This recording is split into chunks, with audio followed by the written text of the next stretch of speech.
लेकिन ये मंदिर त्रेता युग का है। तो उन्होंने कहा कि मैं एक शर्त रखता हूँ, अगर इनमें शक्ति है तो पूरब की ओर से पश्चिम की ओर हो जाएंगे तो मैं माथा टेकता चला जाऊंगा। एक रात में गड़गड़ा कर पूरब से पश्चिम की ओर ये दरवाजा हुआ, माथा टेक कर चले गए।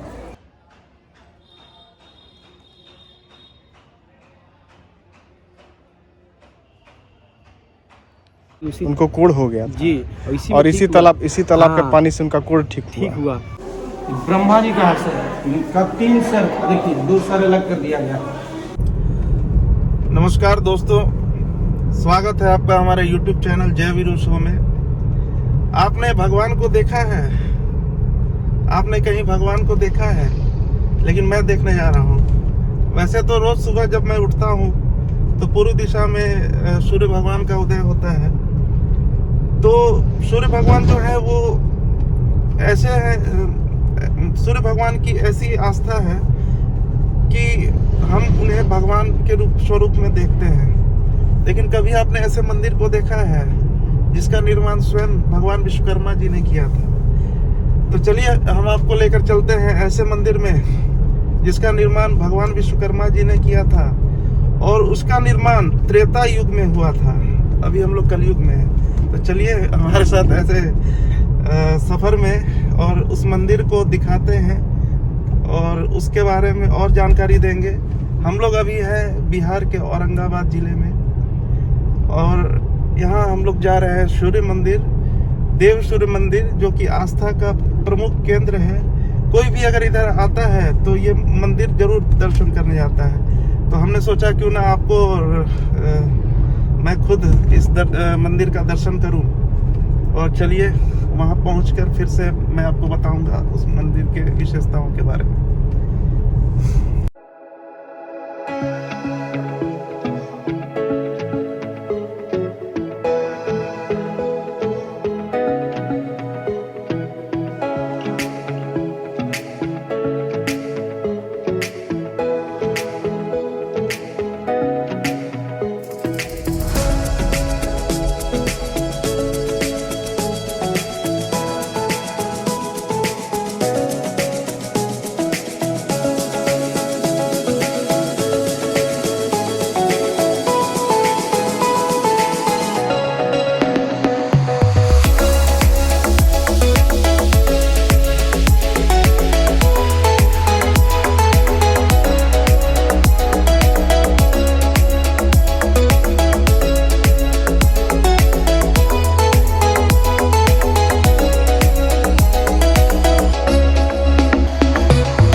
तो फ्रेंड्स, हम लोग पहुंच चुके हैं बिहार का प्रसिद्ध सूर्य मंदिर देव सूर्य मंदिर। और ये जो है ये यहाँ का प्रसिद्ध किला है, और ऐसी मान्यता है कि इसमें जो है यहाँ के जो राजा थे वो निवास करते थे। और चलिए आगे हम लोग सूर्य मंदिर दिखाते हैं कैसा है सूर्य मंदिर, और वहाँ क्या क्या विशेषताएं हैं, क्या क्या मान्यता है, उसके बारे में आपको आगे बताते हैं। तो चलिए हमारे साथ।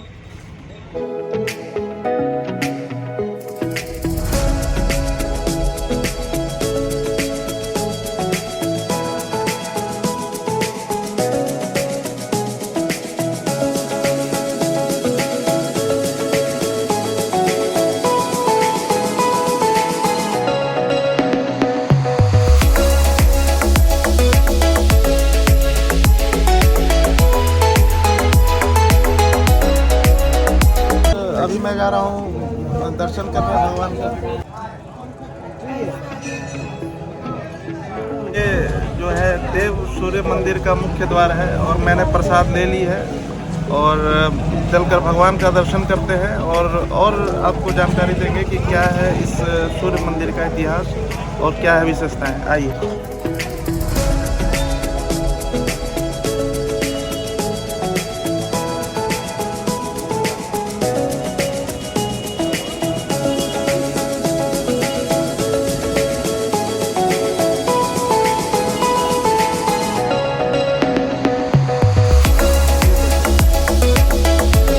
खंडित मूर्ति भी है क्या है?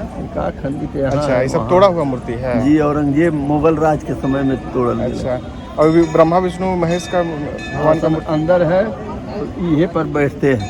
अच्छा, अच्छा। रात्रि सेवा में यहाँ आके बैठते हैं। ऊपर में सोना का कुछ था, कलश वगैरह क्या? हाँ, उसको चोर चुराने गया था ना, चुराने गया था। हाँ, तो शेर है। हाँ, हाँ। शेर के बगल में गणेश जी है। हाँ, हाँ। और गणेश जी के नीचे छोटा मंदिर है। अच्छा, और उसी चोर जो था ऊपर में कहाँ सटा हुआ है? का छोटा मंदिरिया है, उधर बगलवा में कौन छोटा मंदिर? गणेश जी के नीचे ना लोग है। और 4 गो लोग रहे हुए ना, वही बदे कहते हैं। वही चोर है। हाँ, बहुत प्राचीन मंदिर है, त्रेता के समय के। हम लोग बात जान चोरवा वहाँ सट गया था। सट गया था। लोग बाबा दादा कहते जा रहे हैं, वही हम लोग सुन रहे हैं। त्रेता के जन्म तो है नहीं। हाँ, दंत हम लोग कथा है इस तरह का ना। दंत कथा है, बाबा दादा जे कहलन से हम लोग सुन रहे। हाँ, हाँ। मंदिर के बनल 9,49,000 2023 बरस हो गया। अरे वाह।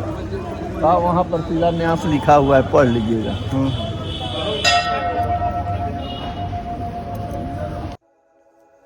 यह देश का एकमात्र ऐसा सूर्य मंदिर है जिसका दरवाजा पश्चिम दिशा की ओर है।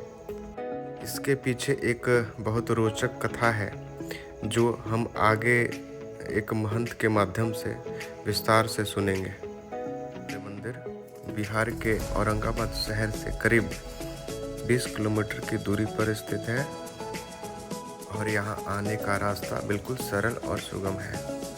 मान्यता है कि यहाँ उपासना करने वाले श्रद्धालुओं की सूर्यदेव हर मनोकामना पूर्ण करते हैं। तो फ्रेंड्स, हम लोग अभी मैं आया हूँ दर्शन करने भगवान का, और ये गर्भगृह है सूर्य मंदिर का।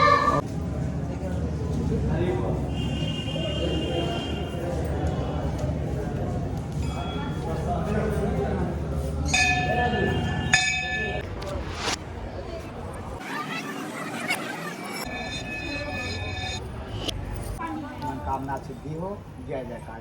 अब बने दान दक्षिणा दे खूब ये ना के जबरदस्ती फोड़ा बहुत सारा फोड़ा।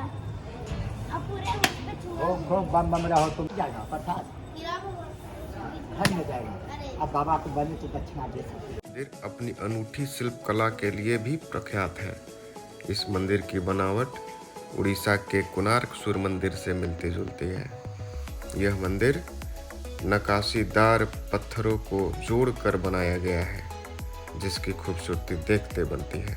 विशाल मंदिर था, उतना ही विशाल मूर्ति था 3 जो बाद देख रहे हैं ना, बाद में स्थापित किया गया। ये अंदर का मूर्ति है, ये विष्णु भगवान है। देखिए भैया एक 50 मिनट दिए। और एक और इतना ही भयंकर विशाल ब्रह्मा जी का मूर्ति अंदर में है। बोलिएगा तो दिखा देंगे। और एक मूर्ति लुप्त है।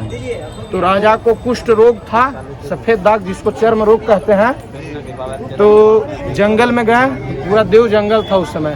तो चुवाड़ी खान के लोग पानी निकालता था, जैसे नदी में निकाला जाता है ना, वैसे चुवाड़ी खान कर पानी निकाला जाता था।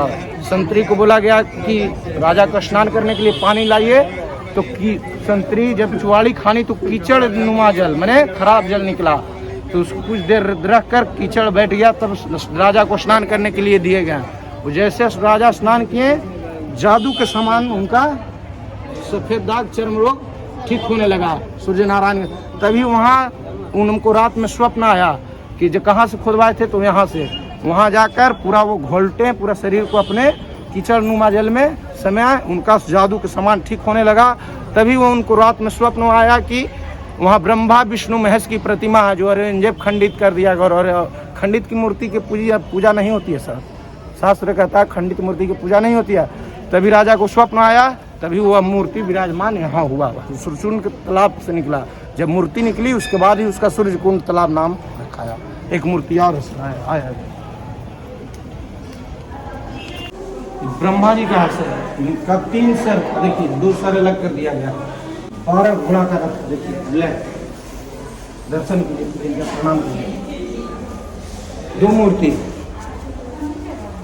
और तीसरा लुप्त हो गया या फिर चोरी हो गया, ये नहीं कहा जा सकता, मतलब लुप्त ही हो गया। ये एक खंडित मूर्ति है ना। हाँ, यही 3 मूर्तियां अंदर स्थापित रहते थे। खंडित हो गया, इस वजह से इसको बाहर स्थापित किया गया। जी जी शुक्ल पक्ष की बसंत पंचमी तिथिवार गुरुवार के दिन देव नामक इला के पुत्र एल ने त्रेता में 12,16,000 वर्ष बीत जाने के बाद सूर्य मंदिर का शिलान्यास किया गया। त्रेता युग 12,96,000 वर्ष का होता है, इसमें 12,16,000 वर्ष घटा देने पर 80,000 वर्ष बचा। द्वापर में 8,64,000 वर्ष होते हैं। वर्तमान कलयुग में 5,078 वर्ष बीत चुके हैं। इस प्रकार माघ बसंत पंचमी संवत 2029 को देव मंदिर को बने हुए 9,49,078 वर्ष हो जाएंगे।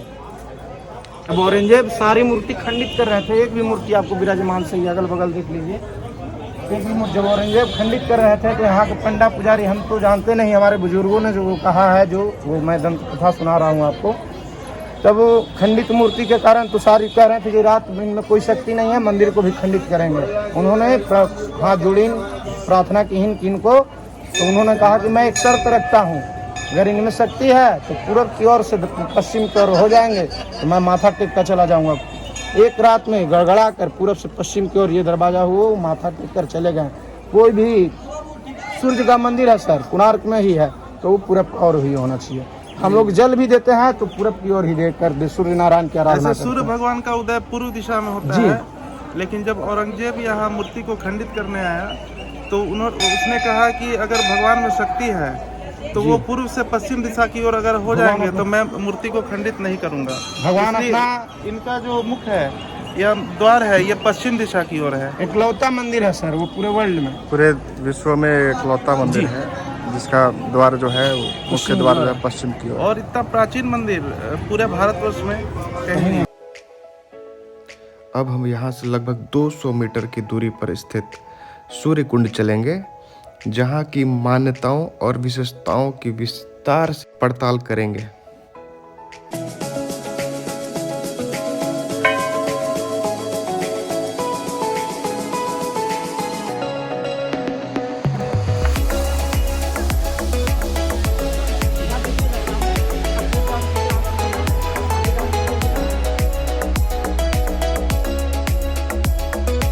चार दिन 5 दिन लास्ट नहीं मिल पा रहा था, फिर मोटर लगा करके 3-4 को मोटर लगा के सुखाया गया, पानी खुद जाके।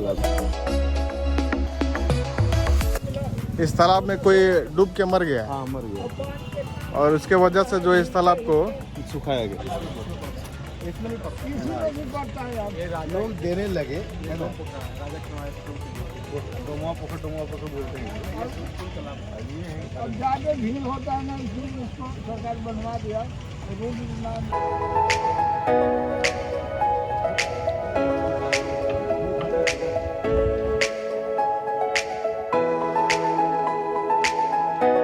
अच्छा, कौन सा ऐसा महोत्सव है जहाँ पर यहाँ पूरे देव के लोग नमक नहीं खाते हैं? सूर्य महोत्सव। सूर्य महोत्सव जी, यहाँ के जो जब जिस दिन सूर्य महोत्सव रहता है ना, यहाँ कोई भी व्यक्ति नमक नहीं खाता। उस दिन मीट मछली बिकेगा भी नहीं मार्केट में, एकदम अच्छा, बिल्कुल कुछ भी नहीं। यहाँ सूर्य महोत्सव कब होता है? सूर्य महोत्सव हो गया ना, ये आपको 26 जनवरी तो सरस्वती पूजा, और 27-28 जनवरी को मतलब महोत्सव था, हो गया, खत्म हो गया। अभी पोस्टर मारा हुआ होगा वहाँ पे, देखिए मारा हुआ है। चैत्र में भी छठ होता है ना यहाँ? जी, चैत और कार्तिक दोनों का छठ होता है। ज़्यादा भीड़ कार्तिक वाला में नहीं, होता है? दोनों में ही रहता है। जैसे कार्तिक में खेत में धान लगा हुआ था, पता नहीं चलता, सब मकान में रहता है आदमी। और जो चैत में पूरा खेत खुला रहता है, तो पूरा खेत में ज़्यादा आदमी रहता है। उसके अलावा सूर्य महोत्सव होता है? जी, सूर्य महोत्सव होता है। फिर उसके बाद आपको सरस्वती पूजा के समय, सरस्वती पूजा के समय वो हो गया महोत्सव। फिर अदरा मेला लगता है। अदरा मेला भी लगता अदरा मेला में आपको 15 दिन का भीड़ रहेगा। इतवार और मंगल खूब भीड़ लगता है। और ऐसे दिन अगर आइएगा तो इतवार मंगल के दिन अंदिना भी भीड़ रहता है। इतवार की सबसे ज्यादा। जी, 4 बजे भोर में यहाँ पे जो भी सूर्य महोत्सव के मैंने आरती में आना चाहते हैं, 4 बजे भोर में डेली औरंगाबाद से आदमी आ जाता है ना? आरती के समय सुबह सूखा हुआ कब कितना दिन हो गया। अच्छा, पोखरा सूखा हुआ कितना दिन हो गया, और अभी तक किसी का फिक्र नहीं है कि हाँ कब तक यहाँ पोखरा को मतलब पानी भरा जाएगा। अब चैत मेला आने वाला है, सुखाने के वजह से सब लोग आए, नहीं सूखना चाहिए, लाश निकलना चाहिए। लेकिन अब इसके विषय में कोई सोच नहीं रहा है कि हाँ इसमें भी पानी भराएगा, छठ कैसे होगा, ये किसी को फिक्र नहीं है। बस सब सो गया, आराम कर रहा है अभी। इस तालाब से डेड बॉडी निकालने के लिए जो है डेड इसको बॉडी सुखाया निकालने गया। के लिए तो सुखाया गया था, लेकिन अब जब डेड बॉडी निकल गया तो 10 दिन हो गया है। 10 दिन से मतलब कोई इसको ध्यान भी नहीं दे रहा है कि क्या इसको होना चाहिए। और 1.5 महीने के बाद मेला आ रहा है, चैत मेला। और मेला में इतना भीड़ लगता है, कम से कम 20-25 लाख का भीड़ लगता है, समझ लीजिए। और अभी तक कोई फिक्र नहीं है कि हाँ यहाँ के मतलब कैसे करना चाहिए, नहीं करना चाहिए। सफाई भी हो जाता है, कम से कम सफाई करवा देता, पानी डलवा देता, कुछ नहीं करता तो वो भी नहीं हो रहा है। अब क्या फंड के आदमी इंतजार कर रहा है कि जब फंड आएगा तो भी इसमें काम लगाया जाए। अब फंड जब आएगा तब बनेगा। तो इतना बड़ा तालाब का पानी कहाँ निकाला गया? इसमें डाला गया? इसमें से फिर बाहर निकल गया। इसमें से अच्छा, पानी डलाया था ना, इसमें से बाहर निकल गया पानी। और इसमें पानी कहाँ से डाला जाएगा? अब इसमें पानी डाला जाएगा, ये छोटा सा मोटर लगल है। अच्छा। सालों भर चालू रहता है। जो पानी मोटर से तो 10 सालों नहीं भरेगा पानी। जितना पानी भरेगा उतना आदमी तो नहा लेगा, वो नहा के चल जाएगा। सही बात। कोई फायदा नहीं, जब तक बाहर से नहीं पाइप से भरा जाएगा तब तक कोई उपाय नहीं है। तो अपना कर्जा से बोला कि पानी लेके आइए, तो इसी में थोड़ा सा पानी जब जमा था तो पानी लेके गया तो बोला कि उसको जहाँ जहाँ पानी से लगाया, जहाँ जहाँ उसका कोड़ के दाग खत्म होने लगा। बोला कहाँ से पानी लेके आए हो? तो घबरा गया, कि डर गया वो। बोला कि यहाँ से लाए हैं सरकार। फिर जहाँ जहाँ शरीर में पूरा लौट गया, इसमें पूरा उनका ठीक हो गया। वही ने पूरा ही घाट को बनवाए थे। अच्छा। पूरा घाट को बनवाने वाला कुड़िए राजा थे, तो पूरा बनवा दिए। फिर उसी उनको कोड़ हो गया था। जी, और इसी तालाब के पानी से उनका कोड़ ठीक हुआ। अच्छा, बहुत लोग के यहाँ पे होता भी है ना, तो यहाँ से आएंगे, नहा के पूरा मिट्टी लगा के जाएंगे और मंदिर में दर्शन करेंगे। और उनका भी बहुत लोग के ठीक हुआ है। अच्छा, मैं कहना इसीलिए मतलब इतना महिमा है इस तालाब को, इसीलिए इस तालाब को महत्व है।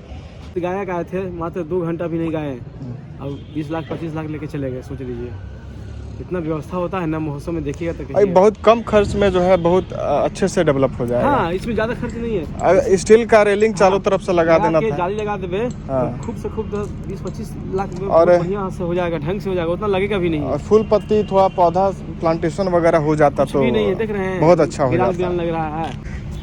मतलब मेला में जो है सब लोग अपना घर किराए पर देते हैं, आसपास के जितने भी घर हैं सभी लोग। हाँ, कितना पैसा वाला है तो किराए पर जरूर लगा देगा। और बाकी टाइम खाली रहेगा।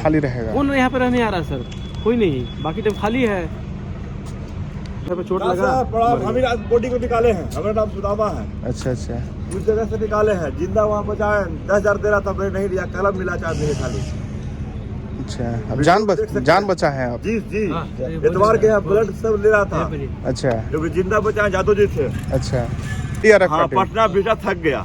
4 दिन तमाशा हो रहा था, लास्ट में मैं ही निकाला। अच्छा। सीओ साहब हमको यहाँ रखे थे। अच्छा। एमओ साहब यहाँ के हैं, आशुतोष सर, और हमको अब विभाग में फार्म भी भरवाए हैं। अब भैया हम इसमें 2009 से लगे हुए हैं। अब की सरकार ने हमको नौकरी देने के लिए कहा। अच्छा। इस एतवार को रफीगंज के जादू जी वहाँ डूब के अस्पार कर रहे थे। अच्छा। उनको धैर्य के घींच के निकाले, इस चाबुक से धैर्य इतना पानी में जाकर सर इससे धैर्य घींचे, इससे जिंदा निकाला। हमको 10,000 दे रहा था, वो हमसे गरीब था, इससे पैसा नहीं लिए। यहाँ के मंदिर वाले गंगा भास्कर मीडिया वाले हमको एक कलम देकर सम्मानित किए।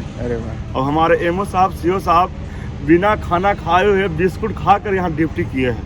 IAS और IPS बिना खाना खा के बिस्कुट खा के सर यहाँ ड्यूटी किए उन लोग, हम आँख से देखे। इसके बाद जनता लोग को गाली गलौज भी कर रहा था, प्रशासन को भी गाली गलौज कर रहा था। प्रशासन यहाँ लगा हुआ था, पूरा टाइट व्यवस्था था सर। हम भी यहीं थे सर, 4 दिन 4 रात हो गया सर। उन्हें थक गया, हम तो उसमें गए तो हमको इंडिया की टीम मार के भगा दिया। फिर सीओ साहब बोले तब गए, तब निकाले हैं। सब मोटर भी हम ही लगाए हैं सर। यहाँ कोई भी डूबता उसको निकालते। इसके पहले ही बोर्ड निकाले हैं मास्टर साहब, 10वां बबुआ जी 10वां के टीचर थे इंग्लिश के, उनको भी निकाले थे हम। आपको इसीलिए यहाँ रखा गया है? कोई रखा नहीं, मैं देव का सेवा करता हूँ। सेवा बोला है नौकरी देने के लिए, हम गरीब आदमी हैं, लगल रहते हैं। हमेशा यहाँ दुर्घटना होते रहता है, हादसा होते रहता है। जी सर, जी। अब इस तरह से इतना बड़ा तालाब, इतना गहरा तालाब अगर सर हम ओपन रहेगा, कहीं से कोई बाउंड्री नहीं है, कहीं से कोई घेराव नहीं है, तो यहाँ तो भाई खतरा तो होगा। लोग ये भ्रम में भी जा सकते हैं कि भाई तालाब ज्यादा गहरा नहीं होगा। 20 किलो का बांगुर निकाल कर इसमें से जिंदा उसमें डाले हैं। 20 kg का? हाँ, और एक और छोटा था, उससे छोटा अलग है, एक छोटा भी है, 10 किलो का। अच्छा, उसमें डाले सर। हम बॉडी को निकालने गए तो मछली मेरा पेट में ठेका, तो मैं लौट के वारा सीढ़ी पे आ गए। तीसरा बार में NDRF के डोल लेके हम गए और उसका मुंडी धर के खींच लिया सर। और लेके आए सर। बहुत बहादुर सीढ़ी आदमी पे- है। हाँ सर, सीढ़ी पे लाने के बाद उसका भाई नहीं उठा रहा था, सरकार को गाली दे रहा था, हमारा सीओ साहब को बोल रहा था, हमारा कांस्टेबल को मार रहा था, गंदा शब्द बोल रहा था कांस्टेबल के बारे में। और कांस्टेबल बेचारा अपना ड्यूटी दे रहा, खड़ा है भैया, वो भी तो इंसान है। एक पुलिस वाला का मारना कहाँ का चीज है, गाली देना? वो सेवा कर रहा, हम लोग कहीं सेवा कर रहा।